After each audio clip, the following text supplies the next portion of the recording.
อ้าวกราบทักทายสบายดีพี่น้องปองปายสู่ผู้สู่คนพบกับรัฐเล่าล้านเปอร์เซ็นต์เนาะครับมื้อนี้ตัดคลิปยาวให้เบิ่งเนาะครับเนาะเกี่ยวกับวัตถุดิบมื้อนี้รวยได้ปลาหมึกจากเพื่อนร่วมงานเนาะครับแฟนเพิ่นติดเรือไปแล้วก็ตกหมึกไปเป็นเดือนเป็นทั่วแล้วก็สิกลับมาเทื่อนึงสั่นต่อไปตกได้ก็อัดใส่ขวดแล้วก็ฟิตไว้เนาะครับเนาะโดยเป็นปลาหมึกสดๆบ่ผ่านการแช่เกลือบ่ผ่านการฟอกสารอย่างต่างๆคือได้ความสดว่าสั่นเข้าไปอ่ะเพิ่นขายโลละ150พี่น้องก็เลยลองมาจัดเนาะครับเนาะ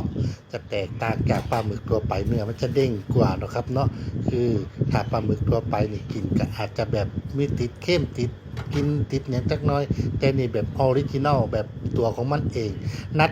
มาปรุงอาหารเป็นเมนูลาบครับมื้อนี้อ่ะหลังจากทำความสะอาดยังเรียบร้อยก็ทำการเอาปลาหมึกท่านพอดีคำแล้วก็แต่งเครื่องลาบใส่พริกข้าวคั่วผงชูรสน้ำปลาต้นหอมใส่ลงไปเนาะพี่น้องเนาะเป็นลาบแบบเล่าๆเนาะครับเนาะผลคนเอาไปย่ำก็ได้เด้อแต่มื้อนี้จัดเป็นเมนูลาบหน้าตาก็จะออกมาประมาณนี้แซ่บเบอร์ลองเบิ่งเด้อครับลาบปลาหมึกครับผม